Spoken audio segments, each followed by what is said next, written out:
ধরাধরি এই কথাটা আমার এই জন্যই মনে হয় সেই জায়গাটা ফিরিয়ে আনার জন্যই ঢাকা বিশ্ববিদ্যালয় অ্যালুমনি অ্যাসোসিয়েশন এই সঙ্গে ঢাকা বিশ্ববিদ্যালয় কিভাবে আরো সমৃদ্ধ করা যায়, পাশে দাঁড়ানো যায়, এগিয়ে নেওয়া যায়, সেই ব্যাপারে ভাবনা চিন্তা করা। আরেকটি বিষয় আছে, এই বিশ্ববিদ্যালয়ের সমস্যা তো অনেক, আর্থিক প্রয়োজনও অনেক। সে ব্যাপারে সরকারের বাইরে বেসরকারি ভাবে অ্যালুমনির বন্ধুদেরকে উৎসাহিত করা, ইতিমধ্যে তারা অনেকভাবে ঢাকা বিশ্ববিদ্যালয়কে সহযোগিতা করেছে, আরো করতে চায়। ব্যাংকগুলো যেমন আমাদের যারা ছাত্রছাত্রী আছেন এখন লেখাপড়ার সঙ্গে, সবার অবস্থা তো একই রকম না, তাদের পাশে কিভাবে দাঁড়ানো যায়, তাদের কিভাবে সহযোগিতা করা যায়, এই বিষয়গুলো অ্যালুমনির একটি অন্যতম কাজ। আমরা প্রতিষ্ঠা বার্ষিকী উপলক্ষে আজকের এই অনুষ্ঠানে সাবেকদের আমরা আমন্ত্রণ জানিয়েছি, অনেকে এসেছেন, হয়তো আরো আসবেন, আবার কেউ কেউ হয়তো চলেও গেছেন, শরীর বা মানে পারমিট করছেন। কয়েকজন আমার কাছে বলেছে, দুজনে চেষ্টা করলাম থাকার, যেমন আমি হাঁটতে হাঁটতে অর্ধেকটা হাঁটার পরে আমার কাছে মনে হয়েছে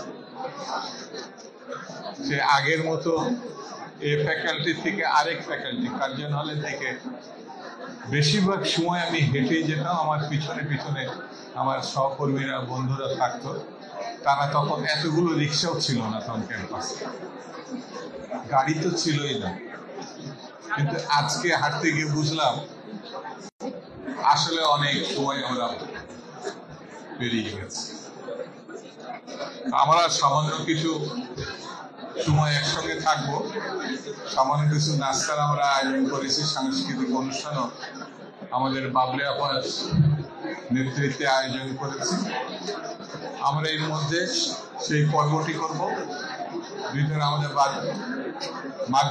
মাগরিবের পরে, মাগরিবের সময় একটা বিরতি থাকবে, তারপরে আবার সাংস্কৃতিক অনুষ্ঠান। তবে এই থাকবে, যদি কারোর অল্প কথায় মনে হয় একটু বলা উচিত, এটা আমি আমন্ত্রণ করছি, এইভাবে নির্দিষ্টকরণ করছি না। যে কোনো হলে যে কোনো বন্ধু বা বান্ধবী মনে করেন অল্প কথায় দুটো কথা বলি, তাহলে সে আমন্ত্রণ রইল। আর আমাদের এটা ফ্লোর, আমি আগেও বলেছি, এখনো বলছি, যখন যে অবস্থায় থাকেন না কেন, মনে হয় যে সময় কাটানোর জন্য একটু আড্ডা দেওয়ার দরকার, এখানে চলে আসেন। এখানে অনেকেই আসেন, আপনাদেরও আমরা আমন্ত্রণ করছি যে এখানে এসে যদি কিছুক্ষণ বন্ধু বান্ধবের সঙ্গে স্মৃতির সেই পাকিস্তানে যেটা আবার আসতে ইচ্ছা করে আসবে। আমি আপনাদের সবাইকে আজকে ধন্যবাদ জানাচ্ছি, শুভেচ্ছা জানাচ্ছি এবং অভিনন্দন জানাচ্ছি। শুধু একটা কথা বলি, এটি দল মত নির্বিশেষের ভাবনা, এখানে সুনির্দিষ্টকরণের কোনো সুযোগ নাই। আমি এই প্রতিষ্ঠানের ছাত্র ছিলাম, আমি এই প্রতিষ্ঠানের ছাত্রী ছিলাম, এটাই হচ্ছে একমাত্র পরিচয়, এটা আমার কাছে মনে হচ্ছে।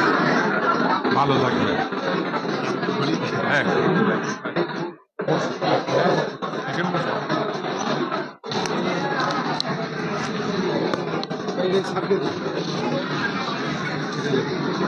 আসসালামু আলাইকুম।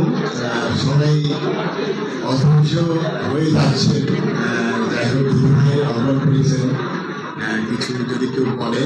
তো আমি আমার পরিচয় নিয়ে আমি শফিকুজ্জামান, আমি ফিজিক্স ডিপার্টমেন্টে পদার্থবিদ্যা বিভাগে 84-85 ব্যাচে স্টুডেন্ট ছিলাম। পরে আমি সিভিল সার্ভিসে জয়েন করি এবং সর্বশেষ শ্রম কর্মসংস্থান মন্ত্রণালয়ের সচিব হিসেবে এই 30শে আগস্ট পেয়ারে গিয়েছি। আমার অবসর সময় এবং অবসর সময়ে যুদ্ধবাহিনীর যে কমিটি সেখানে আমাকে একজন সদস্য করেছে। আমি অ্যালামনাই নির্বাহী পরিষদের যে অ্যাডহক কমিটি সেখানে মিটিংয়ে আসি এবং সেখানে অনেকগুলো বিষয়ে একটু চিন্তা ভাবনারও কিছু প্রকাশ দিই। কিন্তু সবচেয়ে বড় ব্যাপার যুদ্ধবাহী যেটা বললেন, অনেক কিছু আমরা করতে পারি কিন্তু আমাদের সেই সাধ্য আছে কিন্তু একটা প্ল্যাটফর্ম নেই। সেটি আমি মনে করি যে অ্যালামনাই এটি একটি বড় প্ল্যাটফর্ম হতে পারে। কারণ আমরা পৃথিবীর যেখানে যাই, ঢাকা বিশ্ববিদ্যালয়ের এই স্টুডেন্ট সব জায়গায় আছে। পৃথিবীর এমন কোনো জায়গা নেই আমাদের ঢাকা বিশ্ববিদ্যালয়ের স্টুডেন্টরা নিয়ে। কিন্তু মাঝে মাঝে মনে হয় এই অ্যালামনাইটাকে আমরা ওই পর্যায়ে নিতে পারিনি। সেখানে আমি আজকে ৭৭তম প্রতিষ্ঠা বার্ষিকীতে আপনাদের সাথে কথা বলার সুযোগে শুধু এইটুকু বলতে চাই যে আমরা আমাদের যে যার অবস্থানে আছি সেই অবস্থান থেকে শুধু ঢাকা বিশ্ববিদ্যালয়ের এখনকার স্টুডেন্টদের আমরা কিছু বৃত্তি দিই বা এরকম একটু অনুষ্ঠান করি, বৈশাখী মেলা করি বা এরকমই না, আমরা এই অ্যালামনাইটাকে সারা বিশ্বব্যাপী ছড়িয়ে দিতে চাই। এই জন্য যে জিনিসটা দরকার, যদুভাই যেটা বললেন যে সেই পুরানোদের ফিরিয়ে পাওয়া এরকম একটা প্ল্যাটফর্ম, এটাকে আমরা যদি সত্যিকার অর্থে আমরা যদি মনে করি তাহলে আমার মনে হয় এই অ্যালামনি দিয়ে অনেক কিছু করা সম্ভব। এবং সেই জন্য আসলে সত্যিকার অর্থে অর্থেরও প্রয়োজন। সেই অর্থের ক্ষেত্রে আমার মনে হয় যে আপনারা অংশগ্রহণ করবেন, আমরা অনেক কিছু করতে চাই। আর একটি জিনিস হলো আমাদের সময় আমাদের মনিয়াপ্পা বলে স্মৃতিচারণ হলো তো গোলাগুলির মধ্যে। কারণ হলো ওই সময়টা আমাদের যখন আমরা ইউনিভার্সিটিতে ছিলাম, অ্যাকচুয়ালি 85 থেকে ক্লাস শুরু হয়েছে, 88-তে বেরোনোর কথা, বেরোয়েছি 91 সনে। 3 বছর আমাদের জীবন থেকে শেষ হয়ে গেছে এবং কোনো দিন রাতে গুলির শব্দ না হলে আসলে আমাদের মনে হতো না যে বিশ্ববিদ্যালয়ে আছি। যাই হোক, স্মৃতি অনেক কিছু আছে, অনেকেই বলবেন। আমি আহ্বান করবো, আমি সম্প্রতি একটি অ্যাসোসিয়েশন আছে, কনজিউমার অ্যাসোসিয়েশন অফ বাংলাদেশ, সেখানে ভোক্তাদের পক্ষে কথা বলার জন্য ওখানে চেয়ারম্যান হিসেবে, প্রেসিডেন্ট হিসেবে যোগদান করেছি। আশা করি আমার অবস্থান থেকে এবং অ্যালামনাইয়ের অবস্থান থেকে আমরা ঢাকা বিশ্ববিদ্যালয়ের সম্মান বা মর্যাদাটা পৃথিবীর দরবারে উপস্থাপন করতে পারি, এটাই আমার প্রত্যাশা। এখানে অনেকে আসছেন, অনেকে আমার মুরব্বী, অনেকে বয়স্ক, অনেকে আমার জুনিয়র। আমার মনে হয় এই শক্তিটাকে আমরা যদি কাজে লাগাই, নিঃসন্দেহে আমাদের অ্যালামনাই স্ট্রং হবে। অ্যালামনাই স্ট্রং হওয়া মানে হলো যে ঢাকা বিশ্ববিদ্যালয়ের সম্মানটা সারা বিশ্বে ছড়িয়ে যাবে। সবাইকে ধন্যবাদ। আসসালামু আলাইকুম।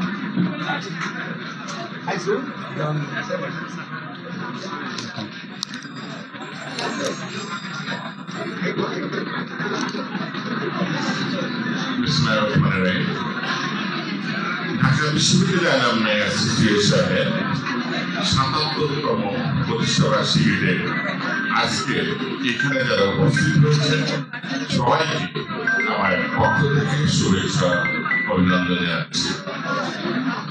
আমার পরিচয়টা হলো, আমার নাম মুস্তাফিজুর রহমান। আমি ঢাকা বিশ্ববিদ্যালয় অ্যালামনাই অ্যাসোসিয়েশনের এক্সিকিউটিভ কমিটির একজন সদস্য। আমার শিক্ষাবর্ষ ছিল 1984-85। আমার সাবজেক্ট ছিল পরিসংখ্যান। এইমাত্র যিনি বক্তব্য দিয়ে গেলেন, আমার সৌভাগ্য হয়েছিল তার সাথে একই হলে থাকার। উনি সচিব, আমি আসলে চাকরি করি নাই বা হয় নাই কোনটা জানি না। আমি তো রাজনীতির সাথে যুক্ত ছিলাম বিধায় চাকরিটার আমাদের হয়নি, কিন্তু সম্পর্কটা ছিল খুব মধুর। এখন এখানে যারা আছেন আমি দেখছি অনেক সিনিয়রও আছে, ছোট আছেন, বড় আছেন, কিন্তু সবাইকে মনে হয় আজকের এখানে যারা উপস্থিত হয়েছে, আমি আমার এখানে শ্রদ্ধেয় কিছু রাজনৈতিক ব্যক্তিত্ব আছেন, তার মধ্যে দেখছি সেলিমা আপা আছেন, আপনারা সবাই মোটামুটি ছিলেন সাবেক মন্ত্রী। উনাকেও আজকে দেখে মনে হচ্ছে উনি মনে হয় এই বিশ্ববিদ্যালয়ের ফার্স্ট ইয়ারের সেই স্মৃতিচারণের মধ্যে বসে আছেন, হাতে একটা কেক নিয়ে। শামসুজ্জামান দুধ ভাই আছেন, আরো অনেকেই আছেন।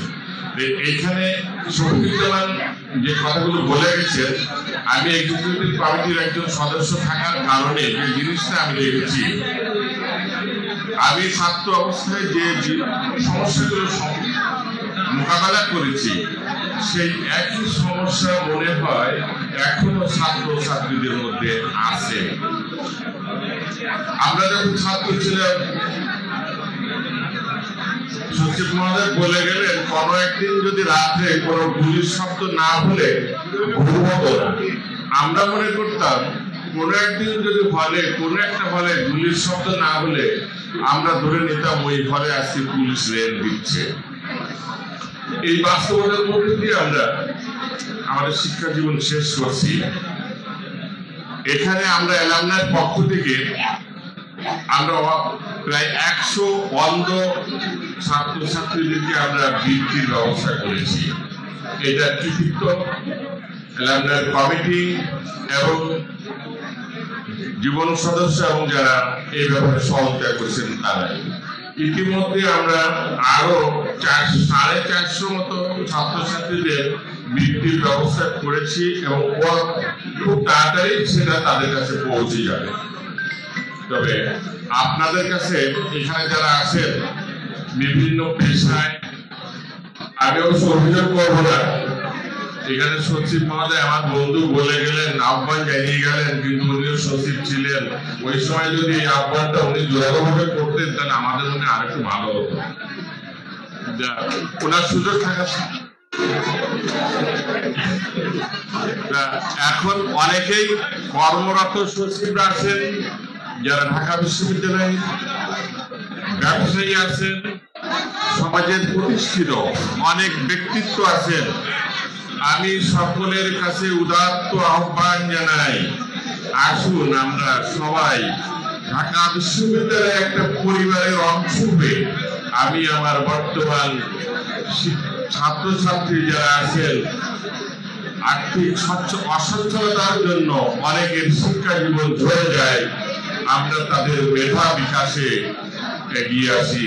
আপনাদের প্রতি আমি উদাত্ত আহ্বান জানাই, অন্য কিছু পাইলে আর না হলে আসুন না আমরা ওই সমস্ত মেধাবীদের মেধা বিকাশের দুহাত বাড়িয়ে দিই।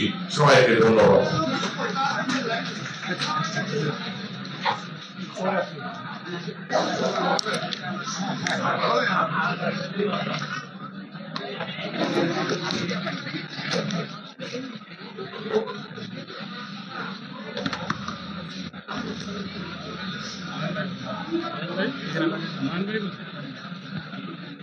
ঠিক আছে, সাউন্ড ঠিক আছে।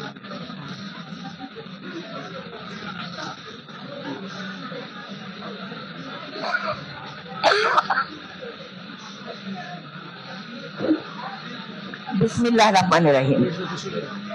আজকে ঢাকা বিশ্ববিদ্যালয়ের অ্যালুমিনি অ্যাসোসিয়েশনের 66 প্রতিষ্ঠা বার্ষিকী উপলক্ষে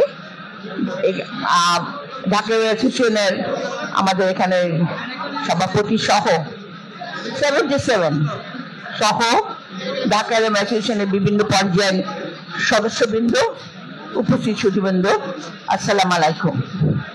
আসলে আমাকে এখানে বলা হয়েছে কিছু বলার জন্য। আমি প্রথমে শুভেচ্ছা জানাচ্ছি, বিশেষ করে আজকের দিনে যে চিন্তা ভাবনা নিয়ে এই অ্যাসোসিয়েশন প্রতিষ্ঠা হয়েছিল, সেই প্রতিষ্ঠা থেকে আজকে এই অ্যাসোসিয়েশন অনেক বড় হয়েছে, অনেক সমৃদ্ধি লাভ করেছে। আমরা আশা করব ভবিষ্যতে ঢাকা বিশ্ববিদ্যালয় যেরকম বিভিন্ন সারা বিশ্বে তার জ্ঞানের আলোর জন্য বিখ্যাত, সেইভাবে অ্যাসোসিয়েশনে যারা আমরা সদস্য আছি, এই অ্যালুমিনাই যেন সেইভাবে ঢাকা বিশ্ববিদ্যালয়ের বিভিন্ন দিকে কাজ করে একটি মিলন মেলা যেন সুন্দরভাবে এটা আরো সমৃদ্ধি লাভ করে এবং এটা একটা মিলন কেন্দ্রের তীর্থ হিসাবে ব্যবহৃত হয়। তো আমি সেলিমা রহমান, আমি ঢাকা বিশ্ববিদ্যালয়ে পড়াশোনা করেছি, মাস্টার্স এখানে আমি দিয়েছি সোশ্যোলজি ডিপার্টমেন্টে।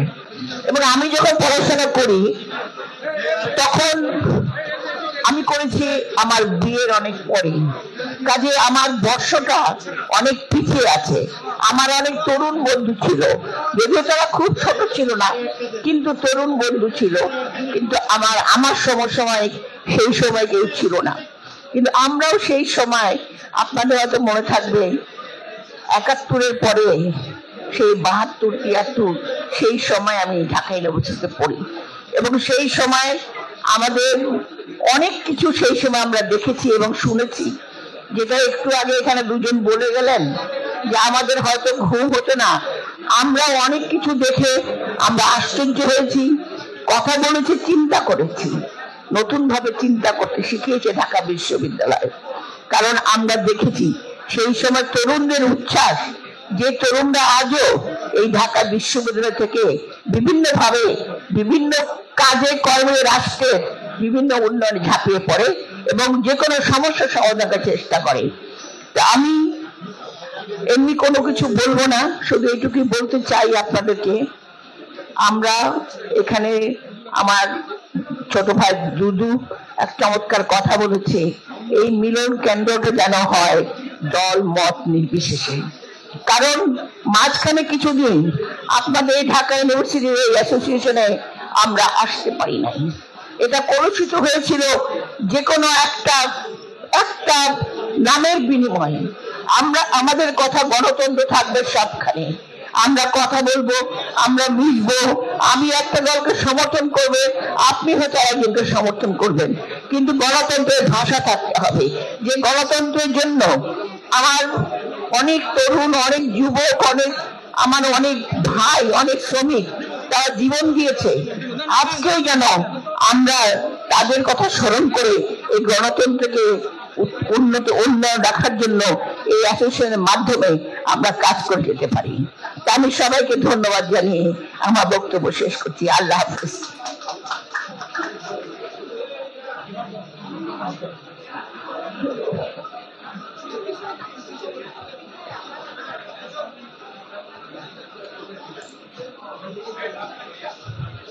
বিসমিল্লাহির রহমানির রহিম। আজকের ঢাকা বিশ্ববিদ্যালয় অ্যালামনাই অ্যাসোসিয়েশনের ৭৭তম প্রতিষ্ঠা বার্ষিকীতে উপস্থিত এবং আজকের যিনি সভাপতিত্ব করছেন জনাব শামসুজ্জামান দুদু ভাই এবং অন্যান্য অ্যালামনাইয়ের সদস্যবৃন্দ, আসসালামু আলাইকুম। আমি বিশেষ কিছু বলবো না, একটা কথা বলতে চাই যে দুদু ভাই যে কথাটা বলছে যে এই অ্যালামনাই হবে সার্বজনীন সকলের, এই কথাটা যাতে ঠিক থাকে। কারণ আমরা এই আগের কমিটিতেও দেখেছি কথা অনেক বলা হয়েছে, বাস্তবে মিল ছিল না, অনেক কিছু দলীয়করণ করা হয়েছে, দলীয় দৃষ্টিভঙ্গি থেকে দেখা হয়েছে, করা হয়েছে। এইটা যাতে এই কমিটি না করে এই আহ্বান জানাই। আমি একটা প্রস্তাব দিতে চাই, আমি আগের কমিটির কাছেও দিয়েছিলাম, সেটা হলো আপনার উপস্থিত অ্যালামনাই যারা এখানে আছেন সবাই একটা নাম শুনেছেন, প্রথম ছাত্রী লীলা নাগ। উনি কলকাতা বিশ্ববিদ্যালয় থেকে গ্রাজুয়েট ডিগ্রি নেওয়ার পরে উনি ঢাকা বিশ্ববিদ্যালয়ে মাস্টার্সে ভর্তি হয়েছিলেন। সিলেটে বাড়ি, আমার কেউ কিছু হয় না, তবে উনি প্রথম ছাত্রী। তার নামে আজ পর্যন্ত এই ঢাকা বিশ্ববিদ্যালয় কিছু করে না। আমি প্রস্তাব করি লীলা নাগের নামে যাতে একটা হলের নামকরণ করা হয়। সকলকে ধন্যবাদ জানিয়ে আমার বক্তব্য শেষ করছি। মনিয়াপা বলবেন, দেওয়ান ভাই আছেন? হ্যাঁ, মনিয়াপা আছেন। আমরা আগে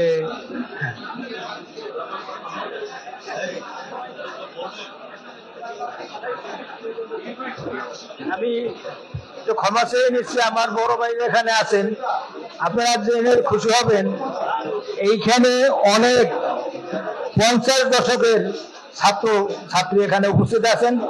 আমি তাদেরকে ধন্যবাদ জানাই। আমার পরিচয়টা ভুলবশত দেওয়া হয় নাই, আবেগপ্রবণ ছিলাম এই অ্যালামনাইয়ের মাধ্যমে। এখনো আমি মনে করি যে আমি ঢাকা বিশ্ববিদ্যালয়ের ছাত্র। আমার নাম আব্দুর রব, আমার হোম ডিস্ট্রিক্ট পটুয়াখালী। আমি সূর্য সকালের ছাত্র ছিলাম, আমি আইন বিভাগের ছাত্র, আমি কর্মজীবনে একজন বিচারক ছিলাম। আমি বিচারক হিসেবে আমি 22 সালে অবসরে আসছি। বর্তমানে আমি হাইকোর্টে অ্যাডভোকেট হিসেবে প্র্যাকটিস করি। আপনাদের সকলকে ধন্যবাদ। বিসমিল্লাহির রহমানির রহিম। ৭৭ বছরে ঢাকা বিশ্ববিদ্যালয়ের অ্যালামনাইয়ের সম্মানিত সভাপতি, আজকে এই অনুষ্ঠানে জিজ্ঞেস করছি, আজকে এখানে কারো ৭৭ বছর আছে? ৭৭ বছরের কোন তরুণ অথবা তরুণীকে আমরা আসলে খুঁজছি। আমরা তাদের কথাই শুনতে চাই যারা 50-এর দশকে, 60-এর দশকে, 70-এর দশকে ছিলেন। তারা কথা বললে আমাদের ভালো লাগতো, আমরা কিছু অর্জন করে যেতে পারতাম। আমরা আসলে আপনাদেরকেই শোনার চেষ্টা করছি। তো যাই হোক, আমি ঢাকা বিশ্ববিদ্যালয়ে রাষ্ট্রবিজ্ঞান বিভাগে পড়তাম। শামসুন্নাহর হলে আমি ছিলাম।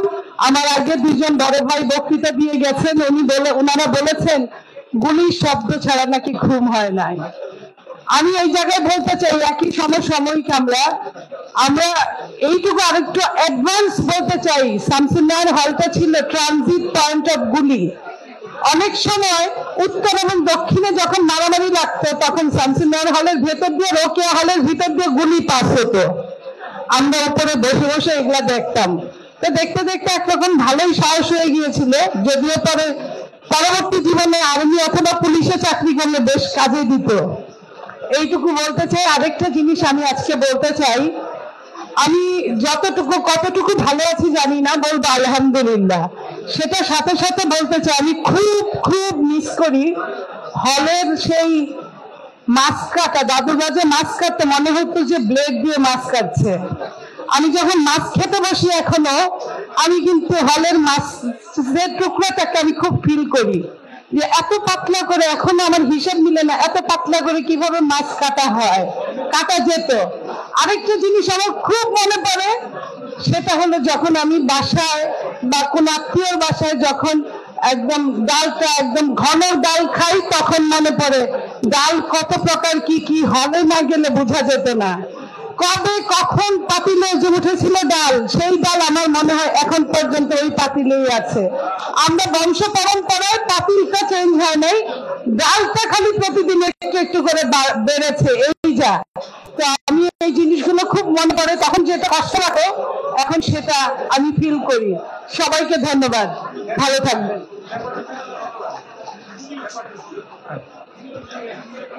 কথা বলবেন?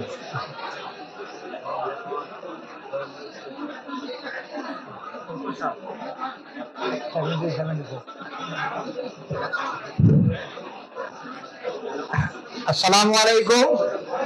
উপস্থিত অ্যালামনাই অ্যাসোসিয়েশনের সকল উপস্থিতিকে আমি সম্ভাষণ জানাচ্ছি, স্বাগতম জানাচ্ছি। আমি 74 বেজের ছাত্র এবং সলিমুল্লাহ মুসলিম হলের।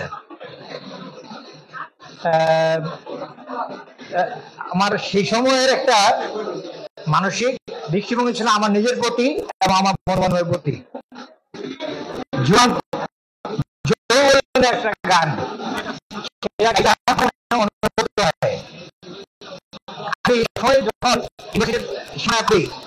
আমার মধ্যে সেই স্পিরিটটা আসে এবং আমি এই অ্যালামনাই কোনো মিটিং করি না, মানে অ্যাবসেন্ট থাকি না।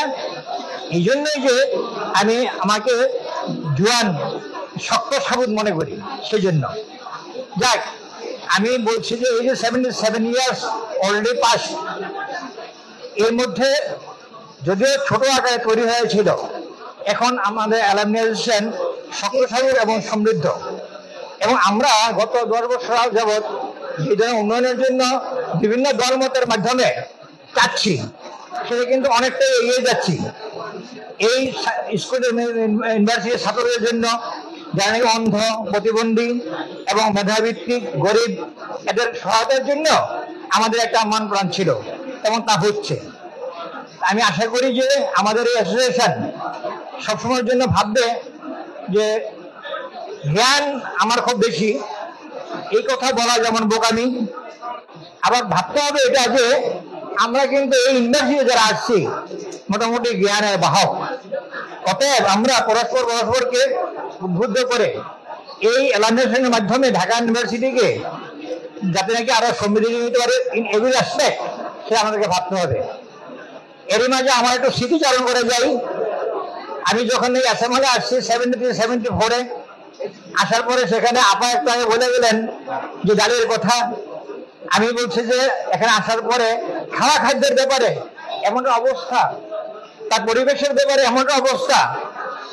সম্মানিত দুদু সাহেব আমার ছোট ভাই, তবে আমরা তখন একসাথে চলতাম। সেখানে দেখা গেছে যে খাওয়ার মান এতই যে অবস্থা যে খাওয়া যায় না। তখন আমি ভাবলাম যে আমরা যে যেখান থেকে আসছি এই অ্যাসেম্বলি আমরা সবাই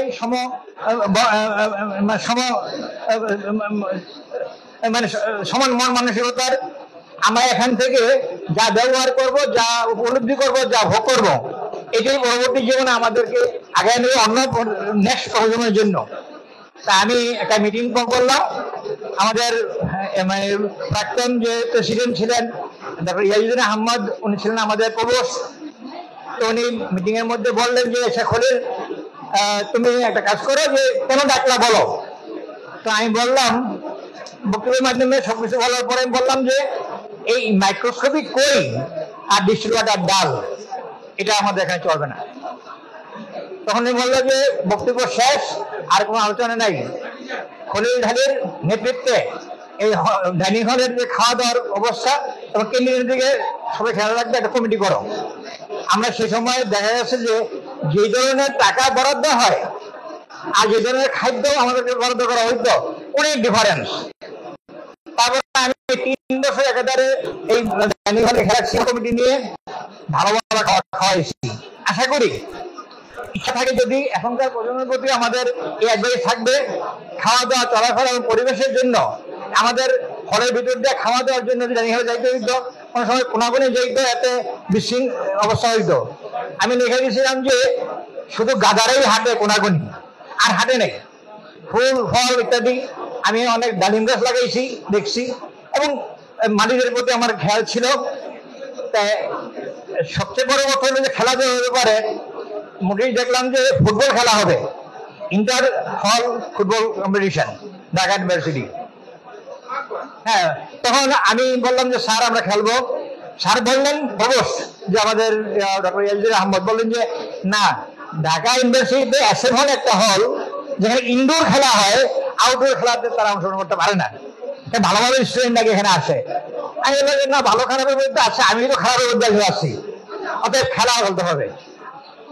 তারপর সর্দার স্যার নামে আমার ডিপার্টমেন্টের, আমি সাইকোলজি ডিপার্টমেন্টের ছেলে, উনি আমাদের ক্রীড়া দায়িত্বে ছিলেন। তো বলছে ঠিক আছে স্যার, হোক। তখন আমাদেরকে বল কিনে দেওয়া হইলো এবং আমাদেরকে 38 জন মানে 38 জন প্লেয়ারের জন্য সমস্ত উপকরণ আনা হইলো। আমরা খেললাম। অত্যন্ত একটা হাসির ব্যাপার যে শহীদুল্লাহ হলের সাথে আমাদের খেলা ছিল, আমরা 19টা গোলে পরাজিত হইলাম, 19-0 গোলে, 19-0 গোলে। এরকম হাসি হাততালি পড়েছে সেখানে। তারপরে আমাদেরকে আগে বলা হয়েছে যে বলাকে আমাদের খাওয়াবে স্যারে। সদর স্যার এবং ইয়াজুদ্দিন স্যার বললেন যে কি খলিল এখন খাওয়া দাওয়া কি হবে, অর্ডার অলরেডি পাস, অত খাওয়া দাওয়া হবে।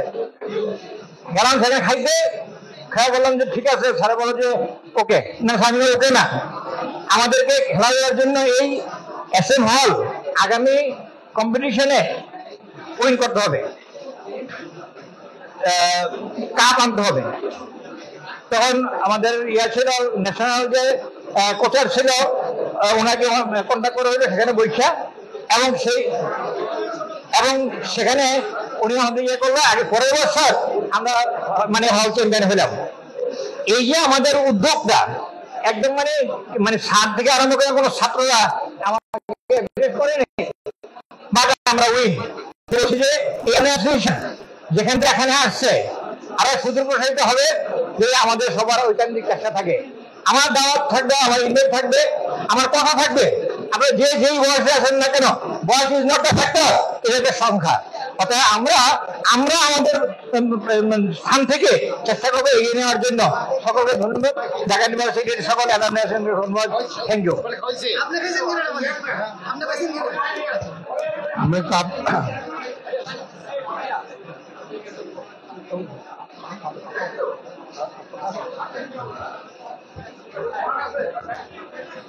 সুপ্রিয় উপস্থিতি, দুঃখ প্রকাশ করছি, আসলে ঠিকভাবে ডিস্ট্রিবিউশন করতে পারছে না। সবাই কেক পেয়েছেন কিনা? কেক পান না এমন কেউ আছেন? আমরা চেষ্টা করছি প্রত্যেকের কাছে কেক পৌঁছাতে। বিনীতভাবে অনুরোধ করছি, আসলে আমরা অনেকে উপস্থিত হয়েছেন, আমাদের অনেক ভালো লাগছে, বাট আমরা অপ্রত্যাশিত, আমরা চিন্তা করেছিলাম, তার চিন্তার বাইরে চলে আসছে। আমার খুব ভালো লাগছে। বিশ্ববিদ্যালয়ের প্রতি আপনাদের যে এত টান, দোয়ার প্রতি আপনাদের যে এত মমত্ব, এটা আজকে না দেখলে বুঝতে পারতাম না। পানি দিচ্ছি, আমরা নামাজের কিছুক্ষণের পরে নামাজের বিরতি দিতে হবে। নামাজের পরেই আমরা সাংস্কৃতিক অনুষ্ঠান হবে, একটু নাস্তার ব্যবস্থা আছে সবার জন্য। প্রত্যেকের বক্সেও পানি দেওয়া আছে, একটু অপেক্ষা করেন প্লিজ। প্রত্যেকের জন্য বক্স যাবে, বক্সের প্রত্যেকের জন্য পানি দেওয়া আছে, একটু প্লিজ। আমরা আপার 79, right? 79. Yeah, she's Ferdowsa Nazneen. আমরা আপার বক্তব্য পরে নামাজের বিরতি 10 মিনিট বিরতিতে যাব, তারপরে আমরা আবার কথা শুনবো। আসসালামু আলাইকুম। ঢাকা ইউনিভার্সিটি মানে নস্টালজিক। ঢাকা ইউনিভার্সিটির কথা মনে হলে অনেক স্মৃতি, অনেক আবেগ এবং অনেক ভালোবাসা কাজ করে। 1979 যখন প্রথম পরীক্ষা দিয়েছে, তখন পরীক্ষা নিয়ে অ্যাডমিশন দেওয়া হতো। পরীক্ষা দেওয়ার পর আমি রেজাল্ট দেখতে চাই নাই। আমার মামাকে পাঠিয়েছিলেন যে যাও যে দেখো যে ওর হয়েছে কিনা। মামা বাসা যে বললেন হয় নাই। আমিও জানি হবে না, কারণ আমি ইন্টারমিডিয়েট পাস করেছি 6 বছর আগে। 6 বছরের ব্রেকআপ স্টাডির পর ঢাকা ইউনিভার্সিটি আমাকে নেবে, এটা আমি কখনো কল্পনাই করিনি। তারপর 3 মাস পরে আমার মা আমাকে বললেন যে তোমার মামা কি দেখেছে, তুমি যাও যে একটু দেখে আসো। আমি এসে দেখি রেজিস্টার বিল্ডিং এর নোটিশ বোর্ডে যে রেজাল্ট শিটটা বের হয়েছিল, সেই রেজাল্টটা ছিঁড়ে নিয়ে গেছে ছেলেরা, এবং তার থেকে অল্প একটু কর্নার আছে, এবং সেই কর্নারে আমার নাম আর আমার বাবার নাম। আমি আবার ছিলাম, আমি ছিঁড়ে নিয়ে ডিপার্টমেন্টের চেয়ারম্যানের কাছে গেলাম। ডিপার্টমেন্টের চেয়ারম্যান তখন ঢাকা ইউনিভার্সিটি ম্যানেজমেন্ট ডিপার্টমেন্টের চেয়ারম্যান তখন আলী মিয়া স্যার। আলী মিয়া স্যার বাসটার ছুড়ে মারেন ক্লাসে, যখন উনি স্ট্যাটিস্টিক্স। মোহাম্মদ আলী ভাই, মোহাম্মদ আলী মিয়া, রাইট, আলী মিয়া না মোহাম্মদ আলী মিয়া। ওরা দুই ভাই বই লিখেছেন, তার ভিতরে রাইট। হ্যাঁ, আপনি যেহেতু জানেন, যেহেতু সবাই স্যারদেরকে এত ভালো মনে, এত রিনাউন্ড, এবং ওনাদের বই পড়ে আমরা স্ট্যাটিস্টিক্স শিখেছি, ওনাদেরকে আবার আলাদা করে আলী মিয়া, মোহাম্মদ আলী মিয়ার পরিচয় করিয়ে দেওয়ার কোনো প্রয়োজন আমি মনে করি না। আপনি বুঝে নেন, স্যার এত স্ট্রিক্ট ছিলেন যে ডাস্টার ছুড়ে মারতেন, এবং ডাস্টারটা যদিও উনি বোর্ডের দিকে তাকানো থাকতেন, কিন্তু ওনার টার্গেট ঠিক থাকতো, যে ওনার ক্লাসে ডিস্টার্ব করেছে তার মাথায় পড়তো। সেই টিচার আমাকে বললেন যে আপনি তো একটা আর্মি অফিসার ওয়াইফ, তারপর আপনার 2 বাচ্চা, আপনি কি ম্যানেজমেন্টে পড়বেন? আপনি বাংলা অথবা সোশিয়োলজিতে যে ভর্তি হন, বিছানায় শুয়ে শুয়ে পাস করে ফেলতে পারবেন। আমি বললাম স্যার আপনি একটা কাজ করেন, যেহেতু আমার এটা হয়ে গেছে, আপনার ডিপার্টমেন্টে আপনি আমাকে নেন, নিয়ে তারপরে আমাকে ট্রান্সফার করে বাংলা অথবা সোশিয়োলজিতে পাঠিয়ে দেন। স্যার একরকম রীতিমতো বিরক্ত হয়ে আমার পেপার সাইন করলেন এবং ছুড়ে মারলেন আমার দিকে, যে যাও নিয়ে যাও। আলহামদুলিল্লাহ ক্লাসে গেলাম, প্রত্যেকটা টিচার আমাকে বলতেছে সেমিস্টার শুরু হয়েছে তখন কেবল এবং সেমিস্টারের কয়েকটা পরীক্ষাও হয়ে গেছে, এবং বাচ্চারা অলরেডি অনেকগুলো চ্যাপ্টার পড়ে ফেলেছে যেগুলো তুমি কিছুই করতে পারবে না। 3 মাস পরে কোথা থেকে এসেছো? ঢাকা ডিপার্টমেন্টকে এত সাহায্য করলেন আমার ম্যাট্রিক এবং ইন্টারমিডিয়েট ছিল সায়েন্সে, because my father was orthopaedic surgeon Dhaka medical college. I was supposed to be a doctor এবং ডাক্তারি পড়ার জন্য সায়েন্স পড়েছিলাম।